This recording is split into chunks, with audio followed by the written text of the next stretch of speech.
Let's look now at some brand news in brief. Weeks after a Malaysian airliner was shot down, the American actor David Duchovny, you'll know him from The X-Files and Californication, sparking controversy by appearing in a patriotic beer ad wherein he fantasizes about being Russian. Duchovny, who apparently has both Russian and Ukrainian roots, was slammed for appearing in the ultra-nationalistic campaign that has already racked up close to 1 million views on YouTube. You can be the judge. Interactive mobile phone magazine Choma managing to grow its social media user numbers from 30,000 to 140,000 in just 2 months through a selfie campaign. By tapping into the vein of youth culture, the mobile magazine encouraging girls to stay free from HIV and AIDS, and this message was further spread by urging girls to upload indulgent pictures of themselves and the way they see themselves and want to be remembered, healthy and happy. Now here's a question for you. How should brands in a fast-moving digital environment be thinking about and relating to creativity in advertising?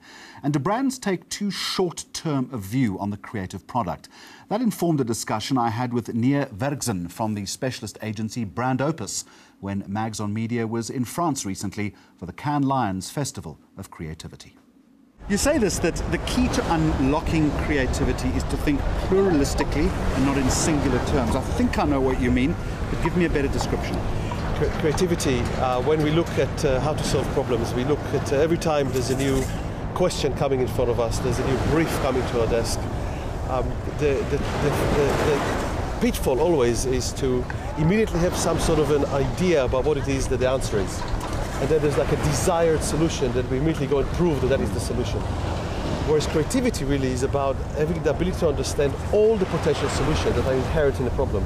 And to literally force yourself to open it up and open it up and open it up, to have more and more understandings of the different ways in which, and the different ideas that we can bring into play in order to have a different angle on how to come across the problem. Is that near not creativity though in its purest terms? While I understand the process that you're describing to me, do brands have the luxury of time in order to indulge in this process?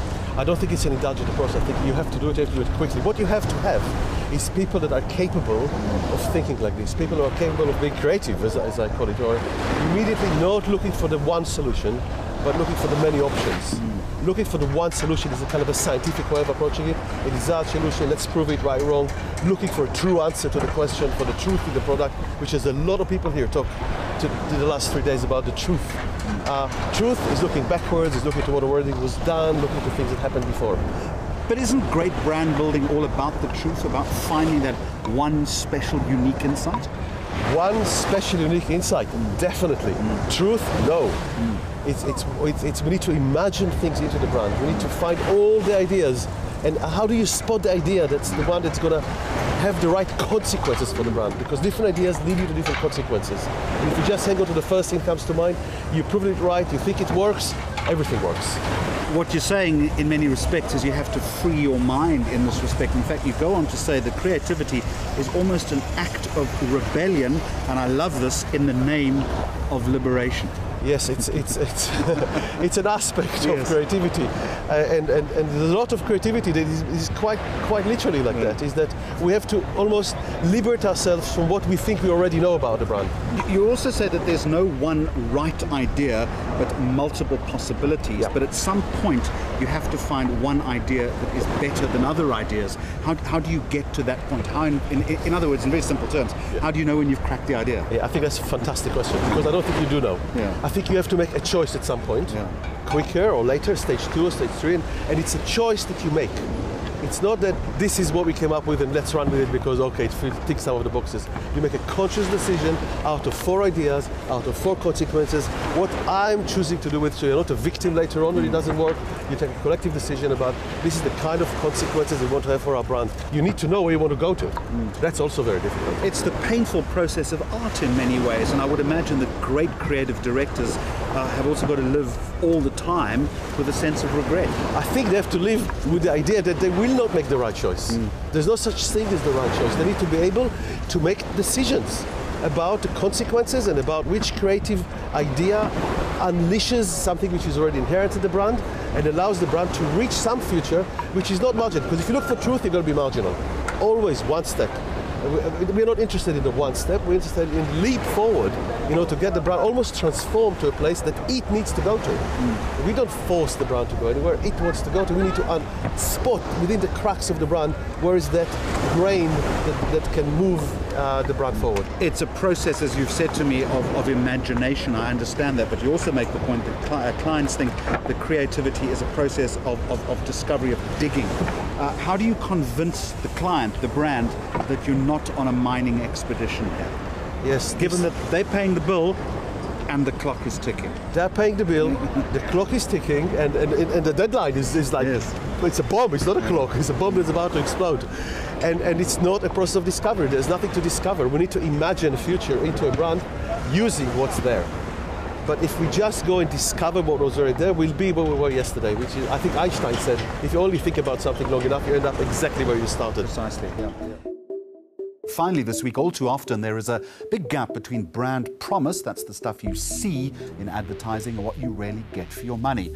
Well, taking that into consideration, car tracking company Cartrack offering its clients up to 150,000 Rand in the event it's unable to recover their stolen or hijacked vehicle. And that's the premise for a new television commercial. The agency is Grey Africa, and the idea, as you'll see, is witnessing a car disappearing in pieces. Let's go behind the scenes. I think Cartrack as a brand has evolved over the last 10 years, and we actually scouted for brand new agencies. We've been looking around to get something really specific that would separate us from the competition. When we first got to Grey, it was like a match made in heaven. This is the first TV ad we're doing with Cartrack. The agency objective was to put Cartrack back on the map. What do we do in terms of production value so that we do stand out and our message will be heard? We found that our 150,000 Rand warranty was quite topical at the moment. On the off chance that they don't recover your car, they give you 150,000 Rand back, which is something that all the competitors don't offer. We needed to have a deal, and that is what they wanted the consumer to take out of the ad. Going back to a deal, it was how to actually make this interesting and how to inject some creativity into this. I guess the idea of a disappearing car right in front of the viewer's eyes was our answer to that. We chose to work with Sam from Giants because he upset us a bit from the start. When the agency first came to me with the script of someone losing their car, it seemed to me that it would be quite magical if we could somehow show the man driving and losing his car simultaneously. When Sam said to me that he wanted to do all the SFX in camera live, it really excited me because there's nothing better than doing it on set, in the cold, all together, rather than sitting in a dark room and doing it there. So it was really exciting. Initially we were going to make the car disappear in a more subtle way, and he said no, let's go all out, let's make the car disappear literally in front of people's eyes by making the doors fly off and stuff. Different level of magic when Sam came to the party from Giant. You're watching your car disappear right in front of your eyes. Sam really took the idea, evolved it and molded it into something really, really great.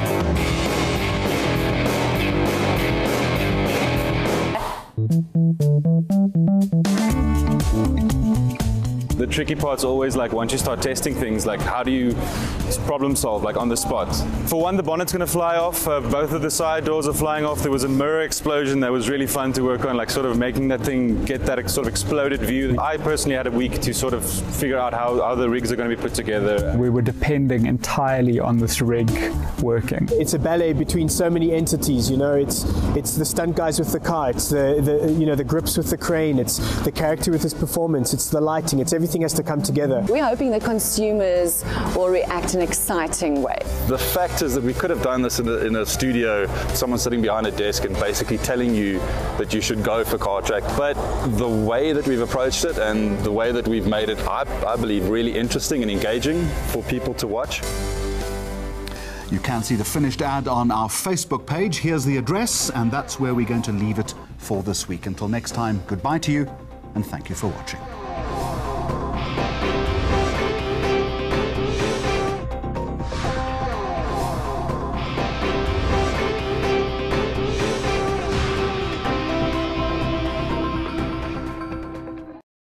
News that moves. ENCA.com.